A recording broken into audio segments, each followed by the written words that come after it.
Dan kita harapkan dengan tindakan kita, insya-Allah kita dapat kurangkan kes tersebut tak mencapai 6,000. Itulah sasaran kita, iaitu kita cuba melandaikan graf ataupun the curve, the exponential curve tu melandaikan.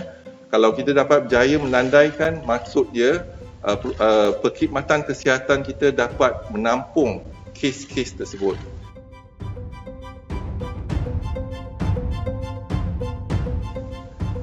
Kes memang kalau kita perhatikan jangkaan kita, kalau kita lihat jangkaan JP Morgan dalam mid-April, pertengahan April, mungkin kita akan mendapat kes yang meningkat lebih kurang 6,000 kes.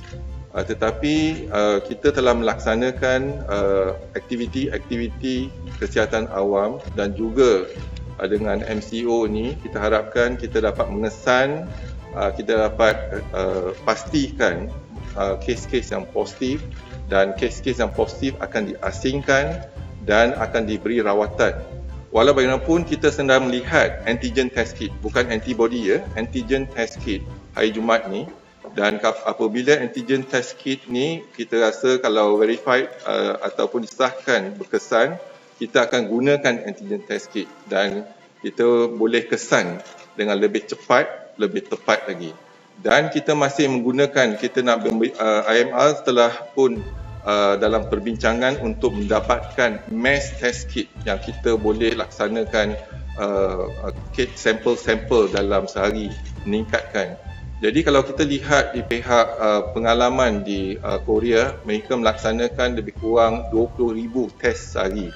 Jadi kita sekarang ni keupayaan kita, sebelum kita gunakan mass test kit dan rapid test kit, kita boleh meningkatkan keupayaan kita hingga 16,000 test dah.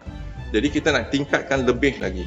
Jadi kalau kita lihat sekarang ni dalam kawasan hotspot, apabila ada kawasan hotspot dan kita telah laksanakan MCO pada kawasan tersebut, kita akan kenal pasti.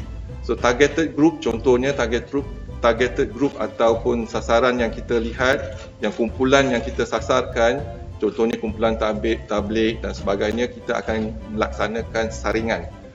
Di mana contohnya pelarian Rohingya dan sebagainya, kita akan melaksanakan saringan dan kita akan pastikan diagnosa mereka, dan kalau positif kita akan asingkan dan rawat mereka.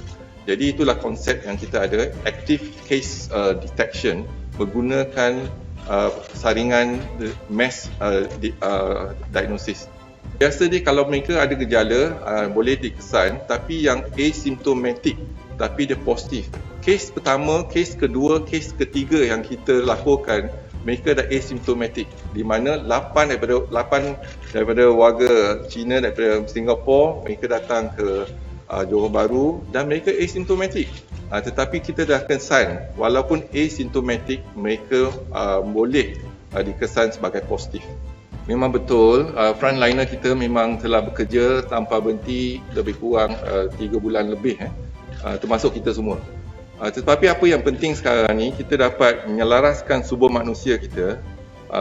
Hari ini kita ada post basic yang menjalin latihan seramai 3,400 orang. Kita dah kerahkan mereka ke hospital dan klinik, di mana 2,500 adalah nurses yang pengalaman tetapi sedang menjalankan post basic, dan kita akan menggunakan post basic nurses ni untuk membantu di klinik dan di hospital.